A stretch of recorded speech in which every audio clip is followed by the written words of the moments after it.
katakanlah di Indonesia selesai. Tapi Indonesia tidak sendirian di planet ini, di bumi ini. Ada negara-negara lain. Bisa juga datang dari orang dari luar Indonesia datang ke Indonesia, atau orang Indonesia yang sempat keluar kembali lagi.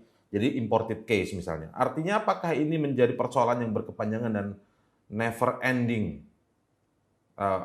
case begitu, Pak? Ya sebenarnya bukan never ending, ending, tapi nggak tahu kapan.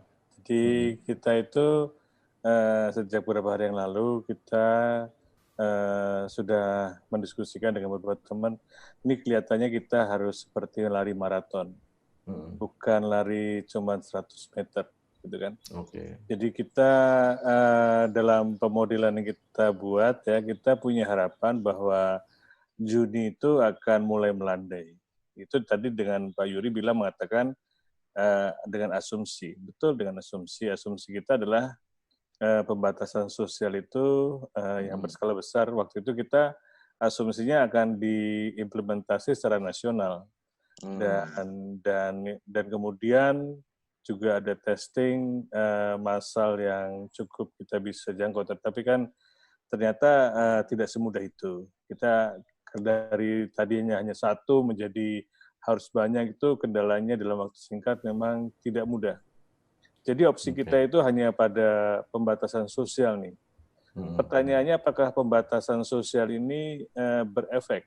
Ya, berefek. Kita baru saja kembali tadi pagi, saya menganalisis ulang data dari pembatasan sosial di DKI, terus dengan laporan kasus yang kita anggap laporan kasusnya memang terlambat 3 sampai 5 hari. Ternyata matching banget gitu. Begitu kita menggunakan data, saya nggak punya data yang sifatnya mikro tapi makro dari data Google yang kita bisa akses, itu ternyata proporsi penduduk yang tinggal di rumah itu selama bulan April ini sudah mencapai 60%. Dan ketika 60% itu langsung landai dan turun cepat. Dan ini membuktikan bahwa pengalaman empiris, ya, ini pengalaman kita, pengalaman Indonesia nih, walaupun hanya di Jakarta ya, bahwa pembatasan sosial itu berdampak. Terus waktu kemarin saya bilang, Pak Anies ini harus dipertahankan. Dipertahankan, jangan kendor. Kalau perlu bisa ditingkatkan menjadi 70%, 80%, sehingga benar-benar akan terus melandai, turun, nanti sebelum Lebaran mudah-mudahan bisa. Tapi kan itu tidak mudah. Karena tadi seperti Pak Yuri katakan, ini tergantung daripada masyarakat. Jadi tergantung pada masyarakat yang diharapkan tetap tinggal di rumah. Jadi memang Jakarta sudah berefek. Tapi Jakarta saja, Jakarta itu bukan Indonesia. Indonesia bukan hanya Jakarta. Jadi seharusnya kita juga melihat pembatasan sosial itu efeknya di semua wilayah. Ternyata seperti Jawa Tengah itu masih di bawah 40%. Jawa Timur itu seperti rata-rata nasional 50% yang sudah tinggal di rumah. Kita harapkan mereka meningkatkan 10% saja.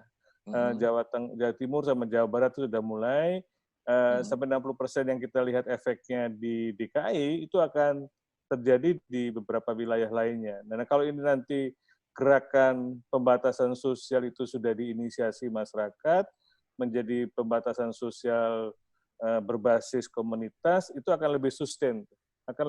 Karena kita ingin supaya jangka panjang ini tercapai, benar-benar tercapai. Karena walaupun nanti secara pelan-pelan restriksi ini dilepas, itu tetap kita bisa membuat norma-norma baru, perilaku-perilaku baru yang membatasi seperti menggunakan masker dan sebagainya supaya benar-benar sustain sehingga mencapai titik yang terendah. Jadi menyelesaikan masalah itu adalah dengan semuanya, ini nggak bisa tidak. Gitu. Ternyata pembatasan sosial kalau dilaksanakan dengan baik, menurut pengalaman Indonesia mempunyai dampak.